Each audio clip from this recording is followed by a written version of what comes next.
Saudara, kita bicara mengenai Pantekosta. Nah, pada waktu Tuhan Yesus naik ke sorga, Dia memberikan satu pesan yang sangat penting kepada murid-muridnya, yang tertulis dalam Kisah Rasul pasal 1 ayat 4. Saya membacakannya lagi kepada saudara. Pada suatu hari ketika Ia makan bersama-sama dengan mereka, Ia melarang mereka meninggalkan Yerusalem dan menyuruh mereka tinggal di situ menantikan janji Bapa yang demikian katanya, telah kamu dengar daripadaku, sebab Yohanes membaptis dengan air, tetapi tidak lama lagi kamu akan dibaptis dengan Roh Kudus. Tuhan Yesus sendiri mengatakannya sebelum Dia naik ke sorga, yaitu sewaktu Dia masih melayani di bumi ini. Tuhan Yesus beberapa kali bicara mengenai Roh Kudus akan datang, Roh Kudus akan memenuhkan kamu, Roh Kudus akan memimpinkan kamu, dan seterusnya. Nah, di sini sekali lagi Dia mengatakan sebelum Dia naik ke sorga, perkataan yang terakhir, sebab Yohanes membaptis dengan air, tetapi tidak lama lagi kamu akan dibaptis dengan Roh Kudus. Kamu akan ditenggelamkan dalam Roh Kudus, dan hidupmu akan berubah, seperti dikatakan dalam ayat 8. Tetapi kamu akan menerima kuasa, kamu akan menerima kuasa. Saudara akan menerima kuasa, saya akan menerima kuasa. Roh Kudus itu kuasa. Amin, saudara. Ya, kita menerima kuasa. Jadi kalau kita dibaptis dengan Roh Kudus, kita menerima kuasa. Dan kamu akan menjadi saksiku di Yerusalem dan seluruh Judea dan Samaria dan sampai ke ujung bumi. Oleh sebab itu setiap kali saudara melayani, saudaraku, melayanilah dengan kuasa Roh Kudus. Jangan melayani dengan kekuatan sendiri, akal sendiri, cara sendiri, saudaraku, cara-cara manusiawi, saudaraku, mengambil hati manusia, saudaraku. Tuhan telah berikan Roh Kudus, saudaraku. Biarlah Roh Kudus memakai saudara. Firman Tuhan berkata, kamu akan beroleh kuasa. Apa yang sangat dibutuhkan dalam pekerjaan Tuhan? Kuasa. Kuasa. Firman Tuhan berkata, huruf itu mematikan, tetapi Roh Kudus menghidupkan. Firman Tuhan berkata, bukan oleh kuat, bukan oleh gagah, tapi oleh Roh Tuhan juga, maka pekerjaan Tuhan jadi. Ini dikatakan ayat 14. Saya membacakan pada saat Kisah Rasul pasal 14. Mereka semua bertekun dengan sehati dalam doa bersama-sama dengan beberapa perempuan serta Maria ibu Yesus dan dengan saudara-saudara Yesus. Dia disebut namanya. Tapi dikatakan semua bertekun dengan sehati. Ini perlu, saudaraku, sehati. Sidang Tuhan perlu bersehati. Doa yang bersehati, saudaraku, besar kuasanya. Doa yang bersehati menurunkan kuasa Tuhan. Bertekun artinya tidak mudah menyerah. Terus bertekun, walau ada halangan, walau ada gangguan, walau ada gelombang, dia bertekun, dia maju terus, di atas gelombang tersebut. Bersama-sama beberapa perempuan. Nah, saudara yang kasih nama Yesus. Dan kalau saudara baca Kisah 2, mulai dicurahkan Roh Kudus pada 120 orang. Nah, saudara, pada perjanjian lama tidak begitu banyak yang dibaptis dengan Roh Kudus. Hanyalah, saudaraku, raja-raja, nabi-nabi, saudaraku, dan imam-imam. Dan saudaraku, setelah mereka diurapi dengan Roh Kudus, saudaraku, setelah mereka diurapi dengan Roh Kudus, mereka sanggup menyampaikan panggilan Tuhan dalam hidup mereka. Kalau mereka, dia sebagai raja, saudaraku, Raja Daud diurapi, lalu Daud sanggup, saudaraku, melayani. Urapan itu, saudaraku, menyanggupkan mereka. Urapan itu mengubahkan mereka. Diurapi dengan minyak pada waktu, tapi sekarang diurapi dengan Roh Kudus. Memberikan mereka pengertian baru setelah mereka diurapi dengan Roh Kudus. Kuasa Tuhan bekerja dalam pelayanan mereka, saudaraku, setelah mereka diurapi dengan minyak itu, diurapi dengan Roh Kudus, saudaraku. Nah, saudara, Musa sangat menginginkan supaya semua bangsa Israel, saudaraku, dipenuhkan dengan Roh Kudus. Tapi keinginan Musa ini tidak kesampaian, belum waktunya. Musa sudah merasakan bagaimana jamaah Roh Kudus dalam hidupnya. Musa sudah merasakan bagaimana Roh Kudus mengubahkan hidupnya. Musa mengalami banyak mujizat Tuhan, saudaraku, sebagai akibat daripada melayani dipimpin oleh Roh Kudus. Tanda jatan dan mujizat berlaku. Ya, dia kepingin supaya seluruh bangsa Israel menerima berkat yang sama. Kalau semua bangsa ini nabi adanya, dia katakan.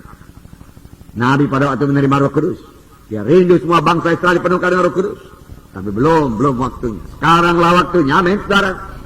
Sekarang semua kita bisa penuh dengan Roh Kudus, amin. Haleluya, haleluya. Ya. Nah, bagi kamulah perjanjian itu, bagi anak-anakmu, bagi kamu yang jauh-jauh, seberapa banyak yang dipanggil oleh Tuhan Allah kita. Bagi kita lah perjanjian, saudara. Dipenuhkan dengan Roh Kudus. Di dalam hidup kita bekerja karunia-karunia Roh Kudus, saudara. Ada kepada Musa masih diberikan Tuhan 70 orang di luar Musa. Apa gunanya? Karena Musa sendiri tidak sanggup memimpin bangsa itu. Tanpa Roh Kudus tidak ada satu orang pun yang sanggup memimpin bangsa Israel. Supaya mereka sanggup memimpin. Karena Musa telah memilih 70 tua-tua sidang, saudaraku. Tua-tua daripada bangsa itu, saudara. Supaya 70 orang ini bisa memimpin, mereka harus dipenuhkan dengan Roh Kudus. Tanpa dipenuhkan dengan Roh Kudus mereka tidak sanggup. Mari kita buka Bilangan pasal 11. Bilangan pasal 11. Ayat 17. Maka aku akan turun dan berbicara dengan engkau di sana. Lalu sebahagian dari roh yang hinggap padamu itu akan kuambil dan kutaruh atas mereka. Maka mereka bersama-sama dengan engkau akan memikul tanggung jawab atas bangsa ini. Jadi tidak usah lagi engkau seorang diri memikulnya. Tanpa diberikan Roh Kudus mereka tidak bisa memikul tanggung jawab atas bangsa Israel. Mereka bahkan tidak mengerti memikul tanggung jawab itu, saudara. Mereka tidak mengerti. Sampai sekarang kalau kita mau mengerti perkara-perkara rohani, kita tidak bisa mengerti dengan akal manusiawi, dengan kebentaran manusia tidak bisa. Kita perlu, saudara, wahyu daripada Roh Kudus, saudara. Kita perlu Roh Kudus, saudara, bekerja dalam hati kita, saudara, menerangkan rahasia daripada firman Tuhan. Tuhan berkata kepada Musa, kumpulkan 70 tua-tua sidang. Dia katakan, lalu aku mengambil sebahagian daripada roh yang ada padamu dan kutaruh ke atas mereka. Lalu mereka, dia katakan, akan sanggup memikul tanggung jawab atas bangsa Israel bersama-sama dengan engkau. Tanpa diberikan Roh Kudus mereka tidak sanggup memikul tanggung jawab. Itu sebabnya saudara Tuhan berkata, tunggulah di Yerusalem, jangan pergi. Kamu tidak akan sanggup menegakkan perintah agung kalau bukan dengan Roh Kudus. Tuhan berkata, tunggu sampai kamu lengkap dengan kuasa dari Maha Tinggi.